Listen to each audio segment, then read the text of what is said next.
And now, let's move on to the panel discussion on the topic, why is balancing tourism growth and sustainability important for the Maldives? To guide us through this topic, we are honored to have a distinguished panel of experts.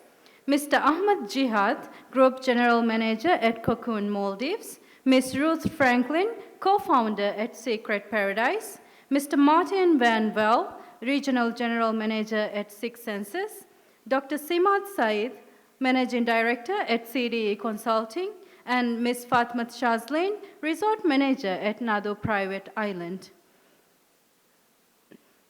Let's welcome our panelists to the stage.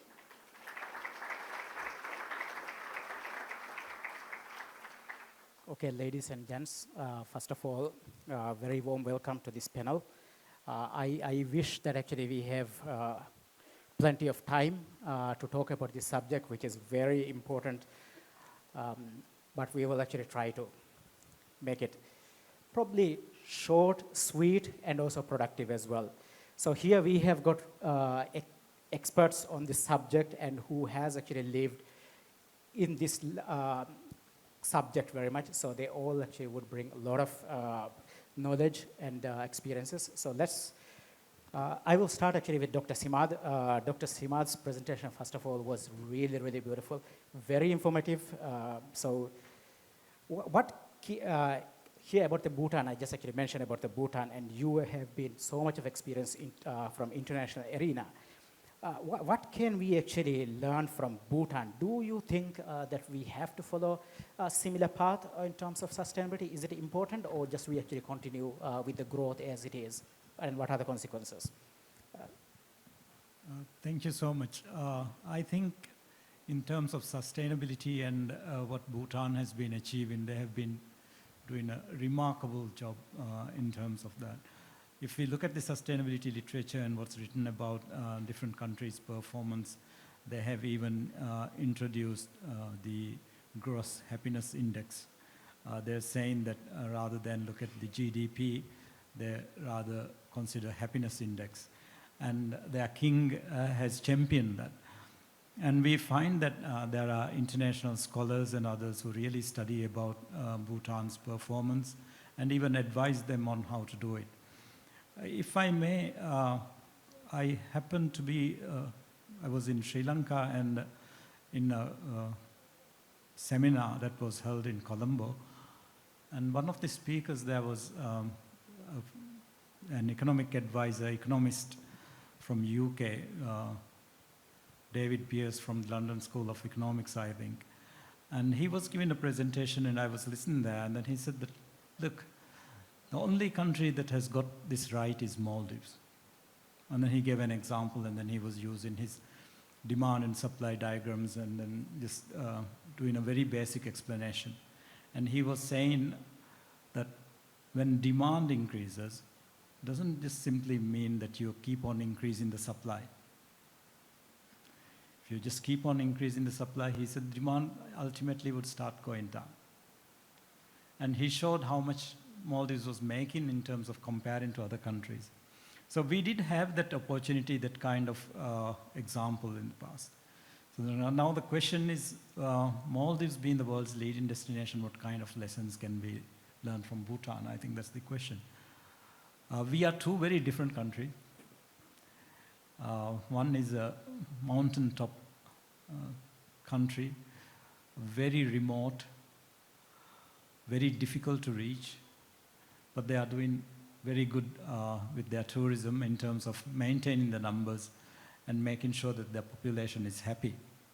So I think to give a simple answer to your question, I would say the Maldives needs to learn from Bhutan how to be happy.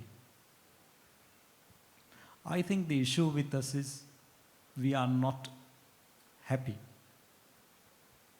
So if we can learn that how to be happy, when you are like the world's leading destination, how do you become happy? How do you respect that? How do you appreciate it? I think that would be a good start. I think it's a quite interesting perspective. As you just mentioned, actually, Bhutan's happiness index, that's what a lot of people actually know Bhutan about. And while we actually endeavor to stay as the #1 leading destination, I believe it is also equally important for us to focus on that. Thank you, Dr. Simad. Mr. Jihad, and we actually have known each other for almost 15, 20 years. Jihad has been in several luxury resorts and understand actually the Maldives and all the challenges that what we are going through. My question to you is, do you believe this is, sometimes some of these topics can be a little bit controversial, but we must talk about it, otherwise later we will regret. Probably our kids 20 to 30 years later will actually ask us, why didn't we raise these subjects? So we actually will a little bit open. I wish Minister was here as well, but he had to actually go. Do you believe that unregulated tourism developments on local islands could lead to significant consequences in the future? And what potential risks and challenges might arise from the lack of regulations in this island?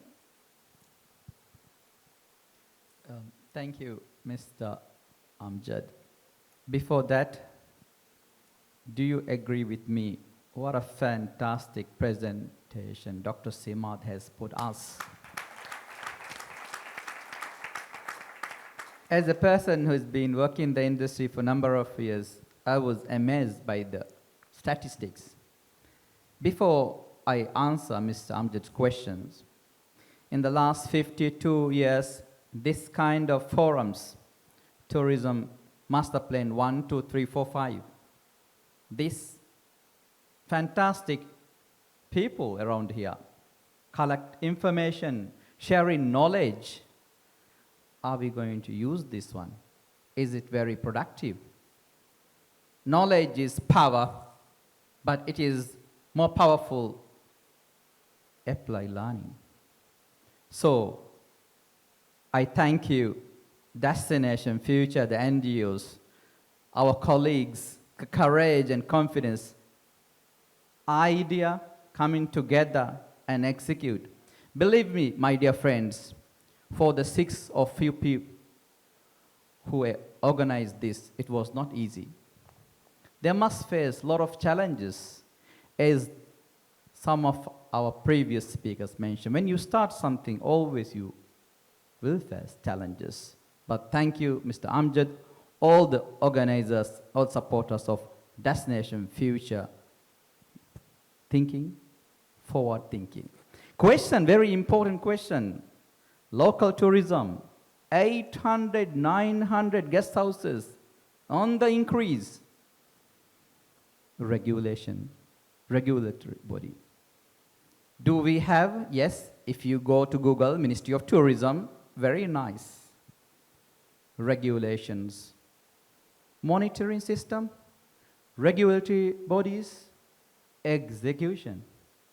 So if we don't have a monitoring system, proper regulation and execution, yes, significant consequences for a couple of things. Environmental perspective, social, cultural perspective, and also economic perspective. Also, I would like to add safety and security. Last point, the image of the Maldives, the brand image of the Maldives. What is environment sustainability? Dr. Simad set the tone for this forum after his presentation. What is sustainable tourism? What is sustainability? 1804, a German professor named George Harting start talking about sustainability. Because of the German in forest, so many people are cutting the trees. But nobody takes seriously. 1987, endorsed by United Nations World Tourism Organization by Professor Rudlin Land, define what we all agree, what is sustainability.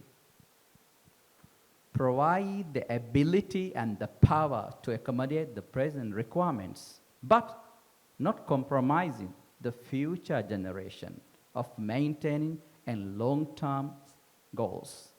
That's one of the. But coming back to Mr. Amjad, your question is environmental. Let's look at the local tourism, guest houses.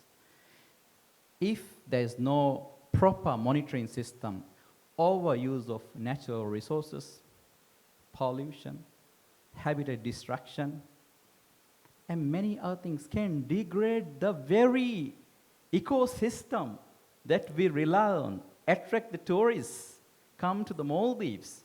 It is our responsibility. It is all the stakeholder responsibility to make sure monitoring system, proper, we have to execute as well.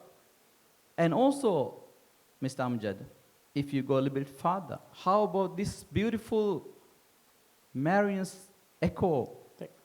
the marine biodiversity system about this? So it's also another challenge. Yeah. Social and cultural challenges. If we don't follow, then it disturbs the communities, local communities. And also, it strains the local, the infrastructure, the resources, if we don't have that. And also, because of this, can also create conflict between tourists. Sorry. Thank I would love actually, as I just mentioned, to have unlimited time. Thank you so much for sharing insights. I'll actually come back to some of these questions in a while as well. Thank you so much. Marteyne, again, when it comes, Marteyne is actually someone very special when it comes to this particular subject. So we hear a lot of guests are voicing concerns about Maldives not implementing enough sustainable measures. Have you noticed that these concerns are leading potential repeat visitors to choose alternative destinations that prioritize sustainable tourism practices? I'm asking this question specifically with Marteyne because Six Senses is actually doing a wonderful job in terms of sustainable projects as well.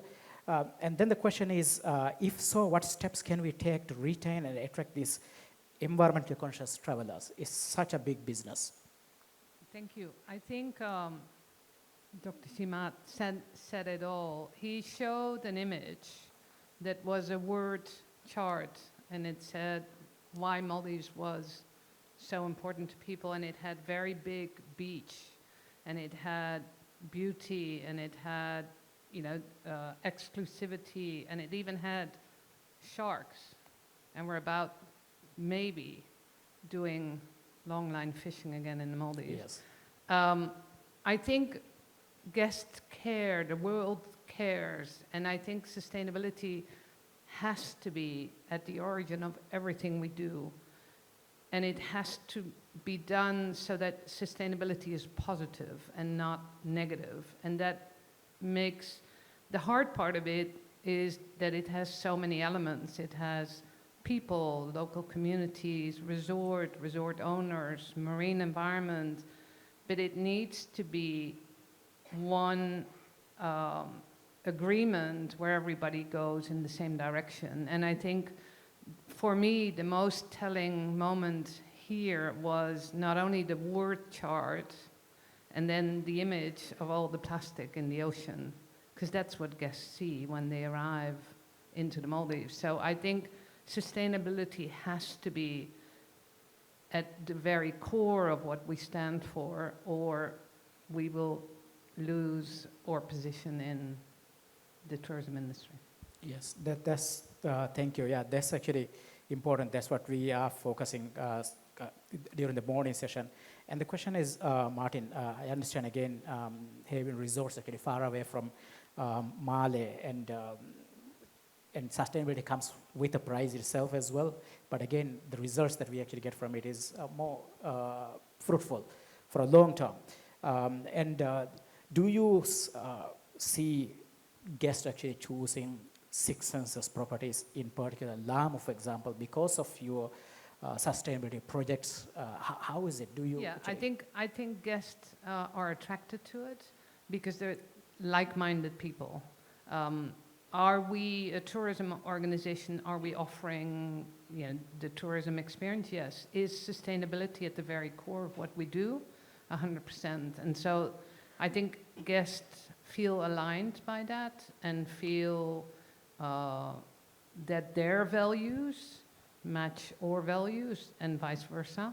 And I think that that will only become more important in the world. I think the younger generation cares about the world and what we do to it far greater than our parents did. And in part because of everything that's said about education, about information, and I think, over time people will select sustainable brands because they feel their values align with a brand that is sustainable.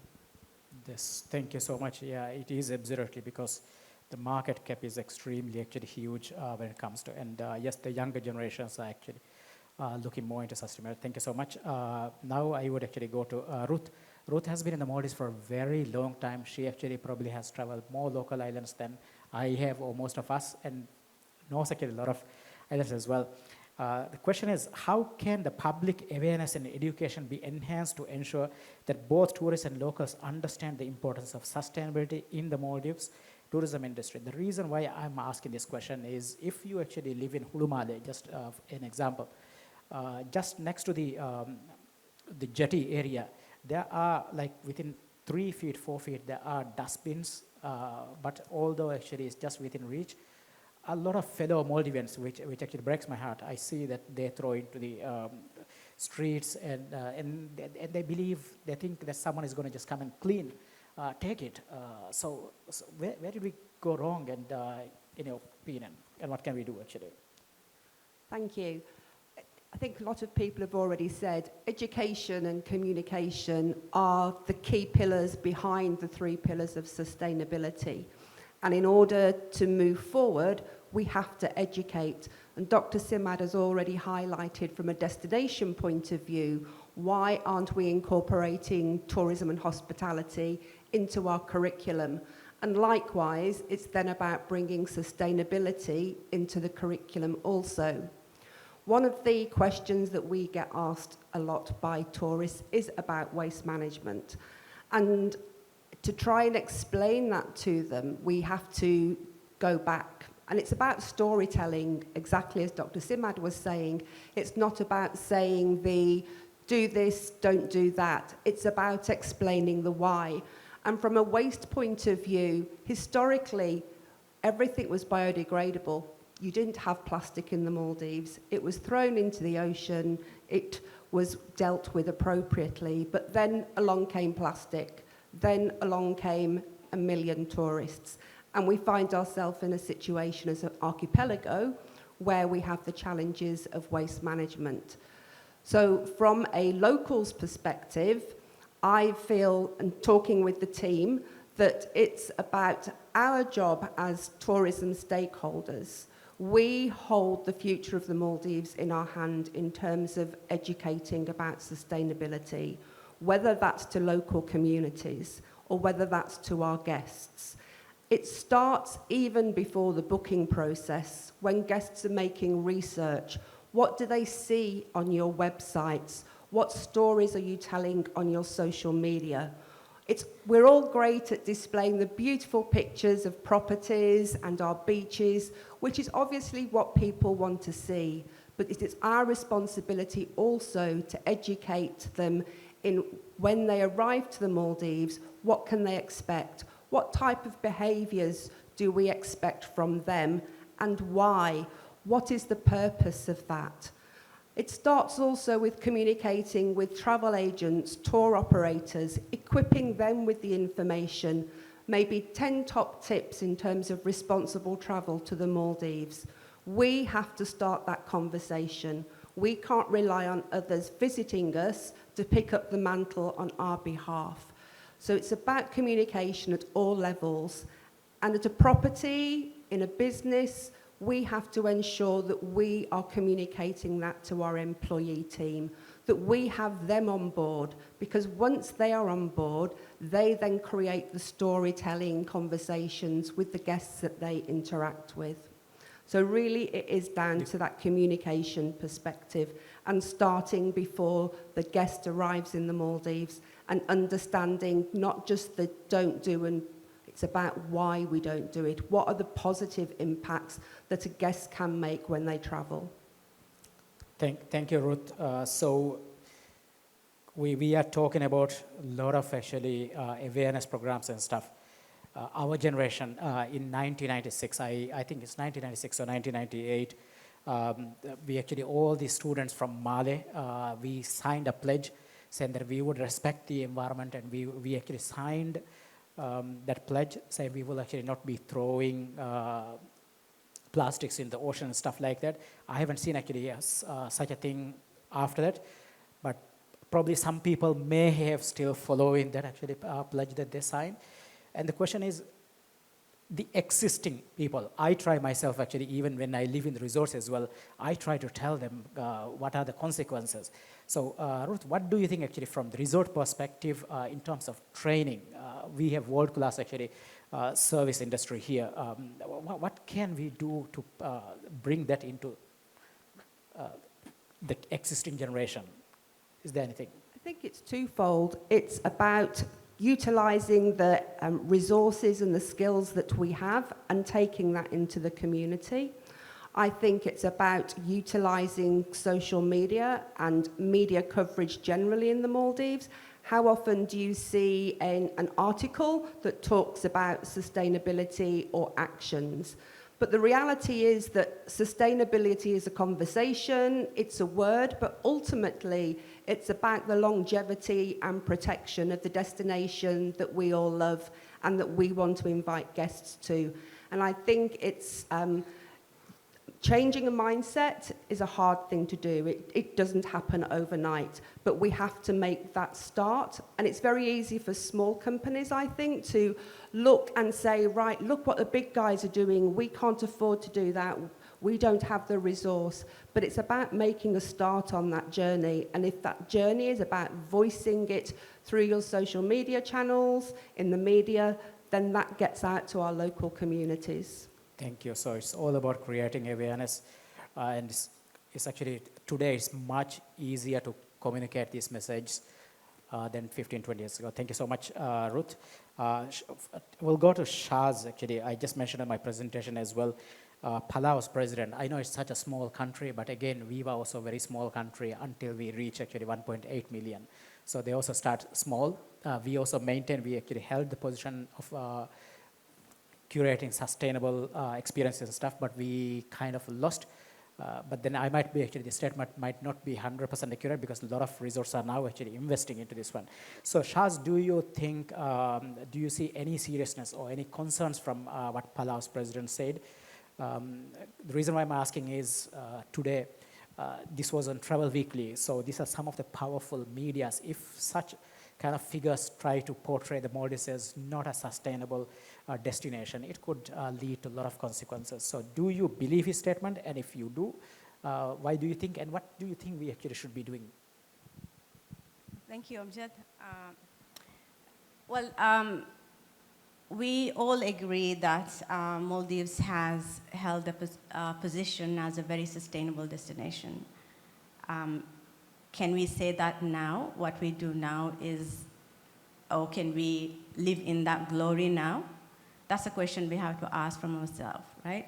If you have seen the presentation from, I'm sure everyone has been talking about it and everyone has been very, very interested. Thank you, Dr. Simad. But that picture that you shared about the Maldives, that beautiful beach and the coconut palms and the blue skies, that and the azure waters, and that's what people believe when they travel to the Maldives, and that's what they're looking for. Marteyne is an avid diver, and has an amazing underwater photography, and I'm sure you know, you will understand the pictures are not as colorful now as then it used to be. It seems that there is a filter on, right? On the other hand, we also touch base with the local tourism, and I think Amjad, you have shared a picture of Mafushi. Ruth here runs secret paradise, which is the opposite of what you see in that picture, but also in the local tourism business, incorporating sustainability and culture very much into that business model. So it's, I think growth is inevitable. We have to move forward and we have to go and agree on certain things. But the most important thing, yes, is about regularization, about communication, and about being honest. Most importantly, my personal feelings about what the statement was made. I don't think there's anything to be ashamed of, but I think the most important thing for us is to accept the fact where we are today. Yes, we have plastic in the ocean flowing around.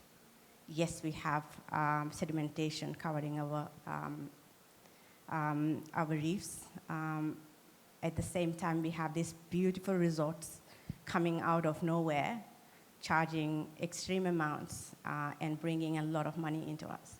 We all know how much tourism has played in our growth and in our country's economy, and how much it contributes even today in our GDP. So it's important to balance, and for us the most important thing will be to understand where we are, and we start talking about, in these kind of forums, what are we going to do to change that, and to change that perspective and rebuild our image of the Maldives as it used to be. Thank you. Thank you so much, Shaz. Thank you. I will now just pass on to the audience if you have any questions or any suggestions to the first round of what we have just discussed. Anyone, anything to add? Okay, I'll keep it for the next. So I'll go back to the Dr. Simad. So Dr. Simad, right now, given the global sustainable tourism market is projected to grow to US $7.74 trillion. If you ask me if I can write it, I will have to actually use a few minutes to understand. 7.74 trillions by 2031. That's only less than 6 years or 7 years. How can the Maldives strategically position itself to capture a significant share of this rapidly expanding market? What's your take on it? Since we are here talking about brand, communication, education, engagement, I think we are doing a number of things right. So let's not be that, learn from Bhutan, and let's be very happy with what we are doing right. I would say there are only a very few things that we want to improve on. Very few things, but we need to do that quickly. Now, to realize that, that's what I said, e-dhoni. When someone comes to the Maldives, and if we can pitch it in the same context as a Tesla Model Y or a Tesla 3 and an e-dhoni 1, 3, 2, I don't know, then we have the opportunity to show the young people that we continuously improve. We don't just wait for 1975 mechanization, we just keep on diesel, gasoline, dhoni. No. So if we do these things constantly, let's say somebody comes to the Velana International Airport. Unfortunately, they might have to take a seaplane transfer to some of these islands, especially in the not so kind weather. In that context, would they be driving self-automated cars, automated driverless cars, electric cars? We know that there are a few brands who have actually started using Tesla and other brands in the airport. And it's good that the CEO of MSCL has said that they will be going fully renewable for the airport operations. What are the next steps? We need to be alert, continuously learning, communicating, and engaging. Now that we have got the beautiful glass bottles, which everybody puts on their Instagram, you just asked about local inhabited islands. When would we have these glass bottles? Who would go and show them the way? Who would show them how to do this kind of caps, not the difficult ones. So this is all knowledge communication, and I would say that if we have the bottling facilities established in the tourism zones, maybe we wouldn't have a plastic problem. Now, let me tell you, Male, Hulumale is great stuff.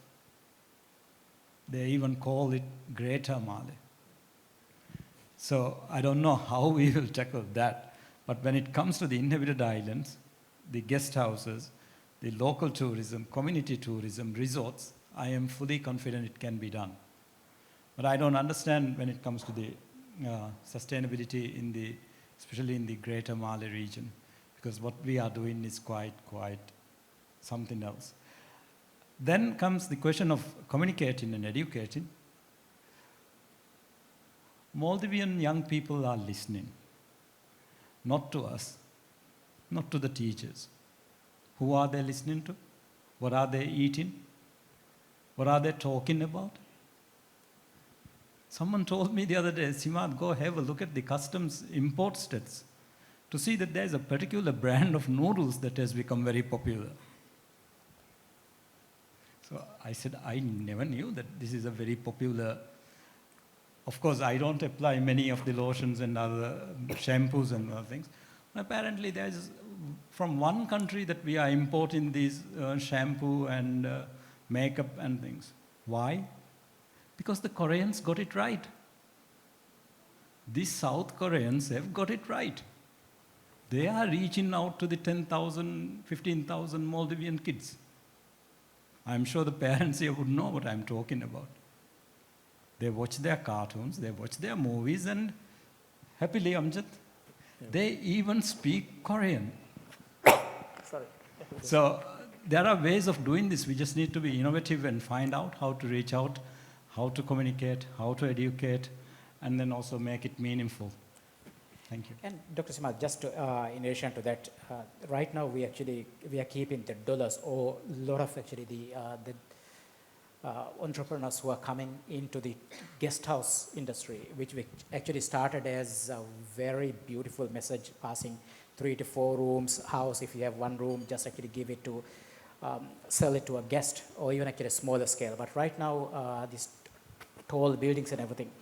So how can, as a destination, right now MMPRC is trying to incorporate, obviously, the resorts, the guest houses, and then, of course, liveaboard and everything into the destination, because that's what we have and we have to continue.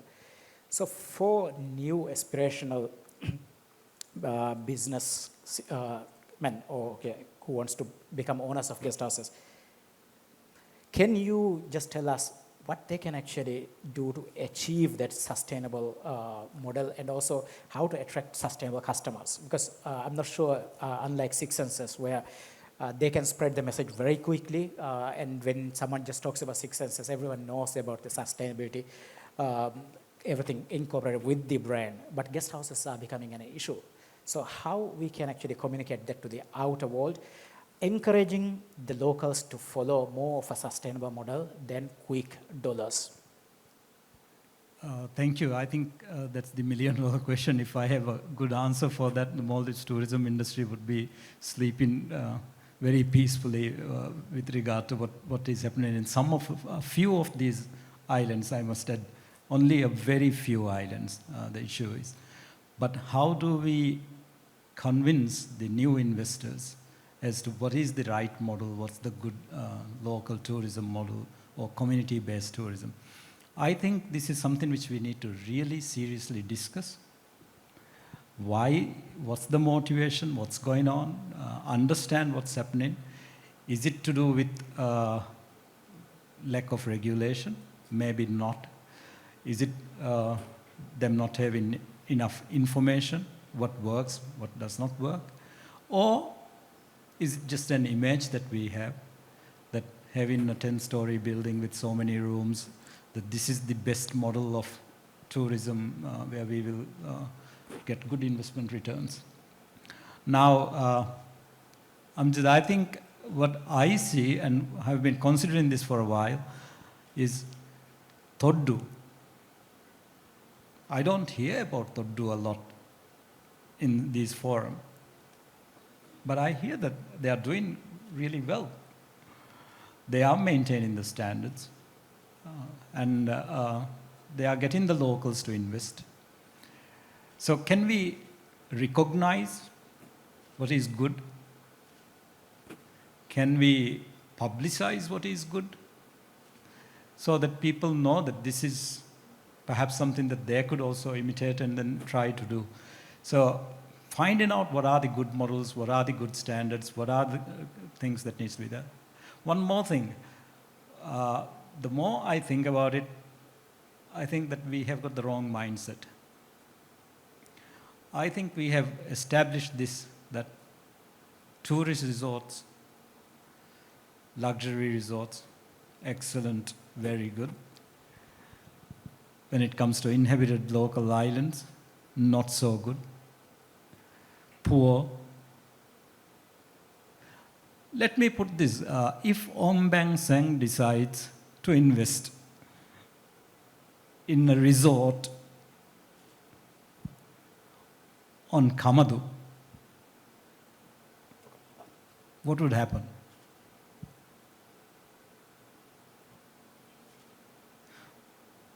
I don't know. Because we think that inhabited island tourism is low quality, poor man's investment or poor woman's investment. So if we have that mindset, I think we will always have this issue. Now Maldives has achieved this recognition. The standards should be the same. The standards should be the same. The investors should be there. It's just a subtle difference. There is, for me, there is exclusive islands for tourists. Exclusive tourist islands. Then there's the inclusive islands, local islands. I don't know, something along those lines, but they both must be premium. They both must be high quality. They both must be protecting the environment. They both must realize how high a tree is and what's the highest tree on the island. So I think that's what I think. No, thank you. Thank you, Dr. Simad, once again. Jihad, when it comes to the sustainability, again, a lot of time actually we look at in the context of environment only, but environment also comes with a lot of other aspects as well. Locals, the local involvements in the tourism industry is actually getting lower and lower, probably for a couple of reasons, maybe not necessarily actually some big issues there. The question is, how can we actually bring in more locals into the, not just about resorts only, but in general into the industry, because this is the main industry of the Maldives. Thank you, Amjad.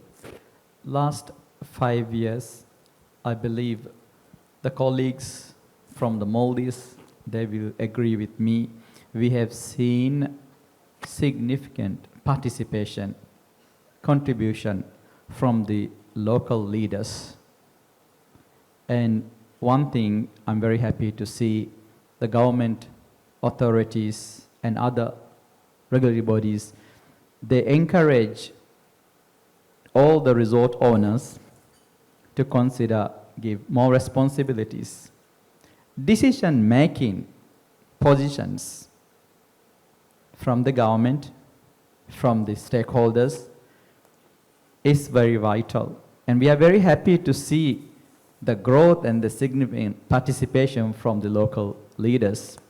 The other, we are very pleased to hear from the government and also from the other stakeholders to support young Maldivians, entrepreneurs for small business. And something fascinating from local islands in Maldives, we see the more young, talented locals are participating as well.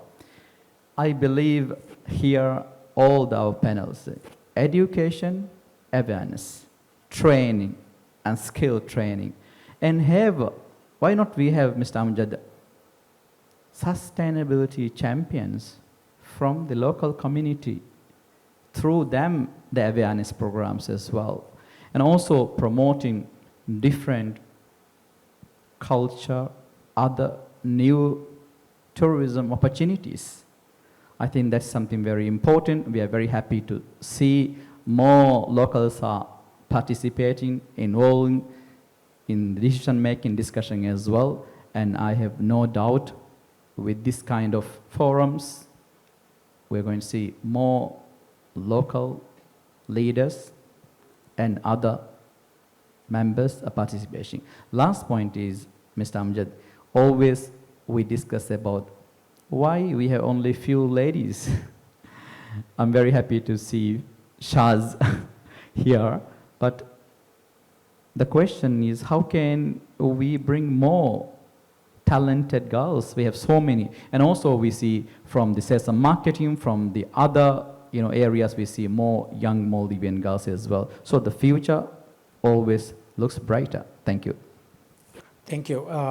Jihad, you may recall during the President Mamoun's regime, late 90s and early 2020s, he introduced something called a Green Leaf Award. And we don't see such initiatives any longer, where actually the president himself was giving the awards for the tourism establishments who are having this kind of actually initiatives, whether it's talent developments or whether it's sustainable initiatives and stuff like that. As senior, actually, some of the seniors in the industry here, together, all of us, what can we do? If we just rely heavily on the government, probably we would actually end up going nowhere. So as an industry, do you see that we all can actually come to an agreement for such kind of initiatives and build probably a nationwide framework for developments and stuff like that? Do you see something that is possible? Where do you think everyone would agree to such? Thank you, Amjad. This is a clear testimony of the unwavering support from the stakeholders and the local leaders, the support we can see. So I have no doubt initiatives like this and coming together from all the leaders and all the stakeholders, I see that everybody will agree that recognition, reward, incentives can motivate more local people coming to the industry. And all of us, we are on the same page when it comes to the opportunities for the locals as well. As I mentioned before, the last few years we see more participation, more as well. But if we come all together and have a national, framework for bringing more people, I have no doubt we can achieve a lot. Thank you. Thank you. Thank you so much, Jihad. Now I will go to Marteyne. Marteyne, you actually rightly mentioned about the Maldives going back and introducing long line fishing. Right now it's actually going as a quite heated debate between both sides in terms of the fisheries sector and then the government as well. From the sustainable point of view, I remember in actually early 2000, there was a slogan which was promoted, buying stops when selling stops, right? Which is actually when they wanted to stop the export of shark fins business, because they didn't want immediately to stop that business. So right now, actually, we are just going back kind of to the same situation where we were 25 to 30 years ago.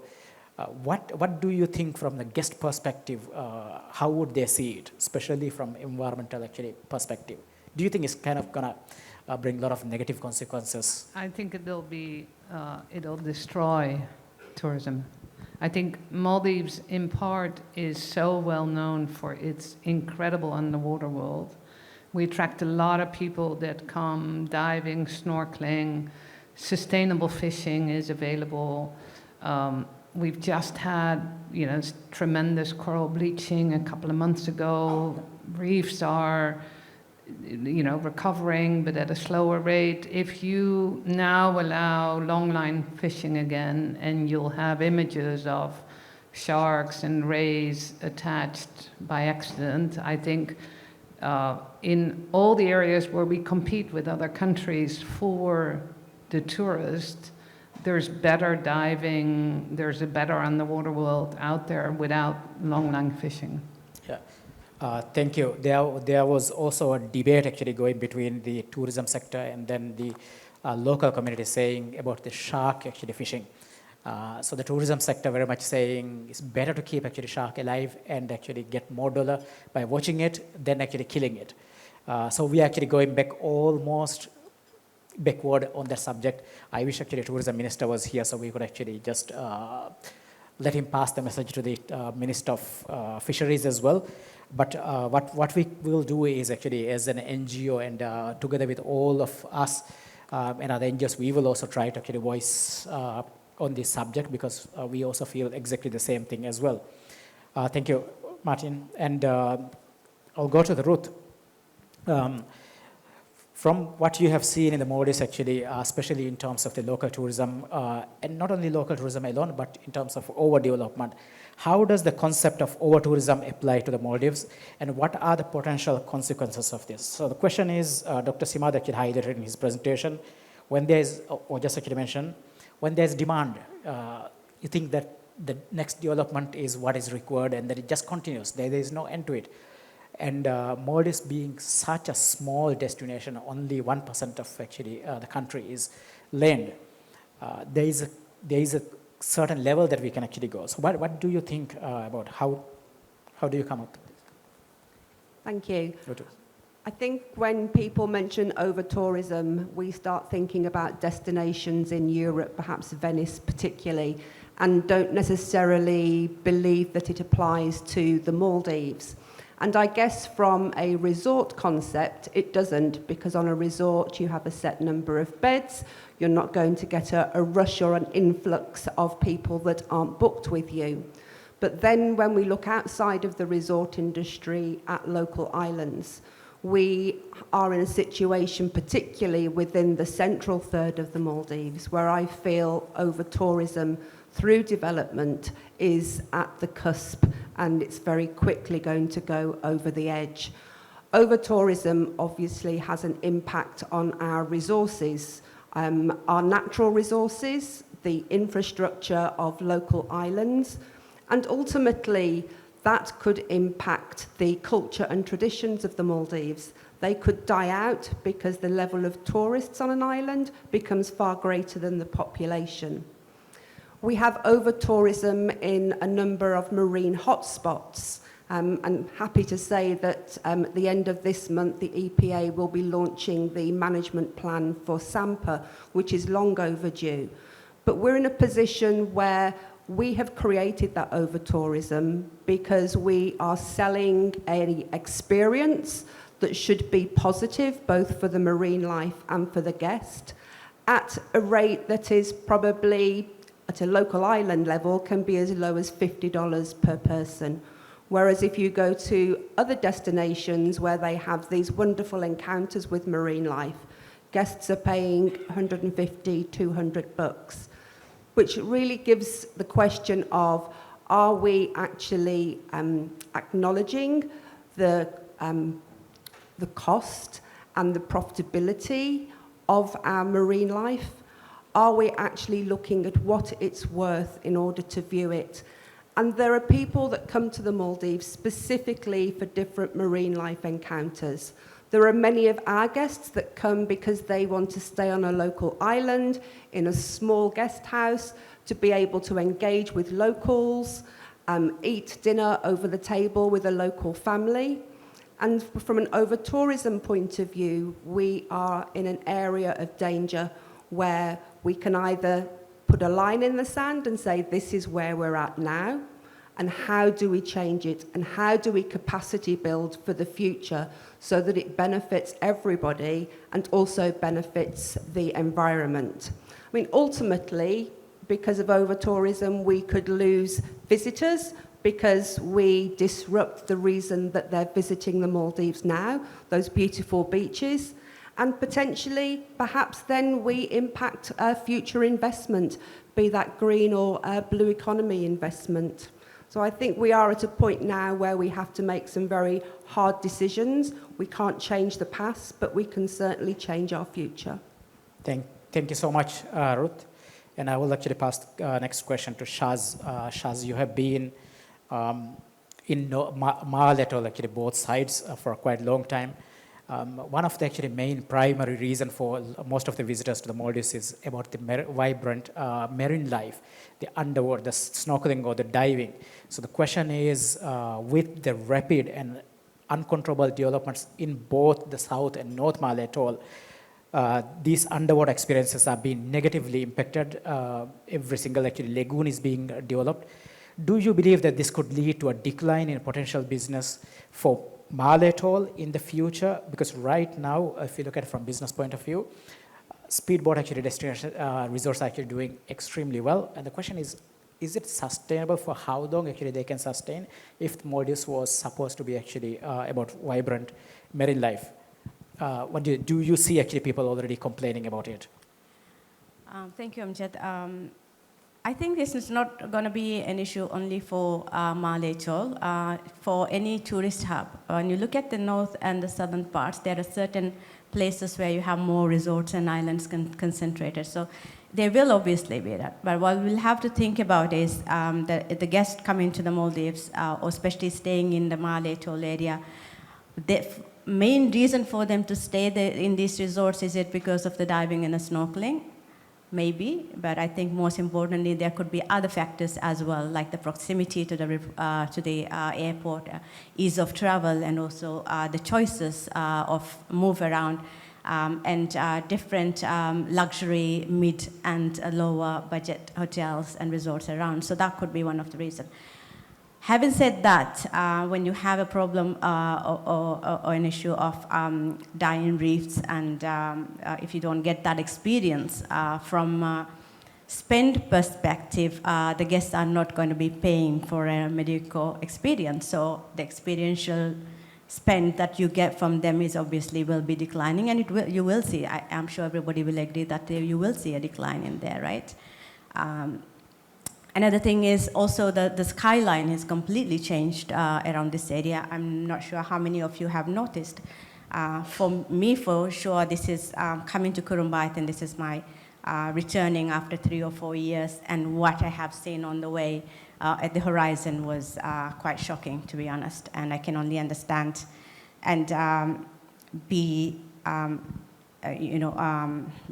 mindful and appreciate what the guest is going through, especially when you're staying in a place like so close to that. I am in a property where Mafushi is very close. The tall buildings on a small island, the continuous music and rotating lights and weekend discourse has become the norm, and it's replacing the tranquility and of the starry nights. Now, is that what we want? So that's, again, a question and something that we have to think about. Thank you so much. I believe that we all have actually the similar concerns. And since Dr. Simad has actually taken us through all the details of what we could actually just be thinking, we'll actually just open the floor. If you have any questions to the panelists, please, yes, get Ruth. Can I pass the mic? Yeah, just come in. Thank you all for a very enlightening panel discussion. When we talk of over-tourism, I just want to ask Ruth and Simad and them, can we define it in the Maldives context in terms of numbers? So we always talk about increase in numbers.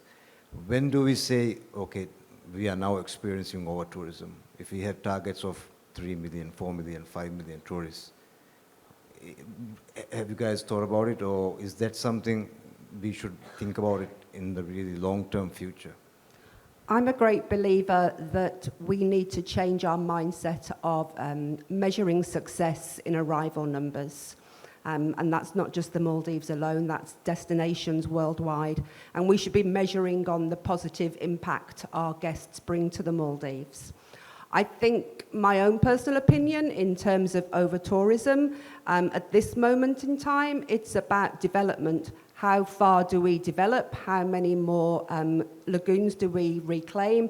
How many more islands do we turn into what Marfushi stands for, as opposed to numbers of arrivals? But certainly for me, the big thing would be, let's stop counting arrivals. That's not what's important. It's the positive impact that those people bring to our destination and our communities. Thank you. Dr. Simad, do you want to add anything? Thank you. Rafil, such a good question. How do we set carrying capacity limits and then decide? We have done it in the past. For the small island resorts, we did it. Maybe arbitrary numbers, but it worked. 20% can only be developed. So many length meters should be allocated for every room. We followed those. And maybe that's the reason why Maldives tourism became so successful, because there could have been resorts full of rooms and no privacy at all for the guests. But we did do that, so we do have the opportunity to go back, revisit them, and then find out if it can be, same thing can be applied for the islands. Maybe, Rafil, to answer your question, maybe we look at Singapore and what their housing policy has been, where the sky is the limit because of their land shortage, and maybe we started believing so as well. So maybe tree is the limit. The highest, longest tree, highest tree is the limit. If we can have something like that, I think this will address the question. And one more thing I wanted to mention here is perhaps it's time we start bringing in the international sustainability standard setting organizations, the conferences, the certification bodies to the Maldives, so that we just don't fill a form and then get the Green Globe certification. Many resorts are doing sustainability reporting. It's so good to see that these reports are available on their website, and if there are any issues, they are quite keen to even email a copy of the PDF documents. So a lot of good things are happening. So now let's start exchanging the ideas, bring those bodies here, CONAL, Global Sustainable Tourism Council and others, their meetings. Maybe good business during the months of May, June, July, when they also could come here and then contribute to what we are doing for sustainability. Thank you. Thank you. So that's it for our panel. Once again, thank you so much all the panelists as well. I'm sure there must be many questions, but to go ahead with the rest of the schedule, we'll actually just say thank you so much once again. And the audience, thank you so much for listening to us as well. Thank you.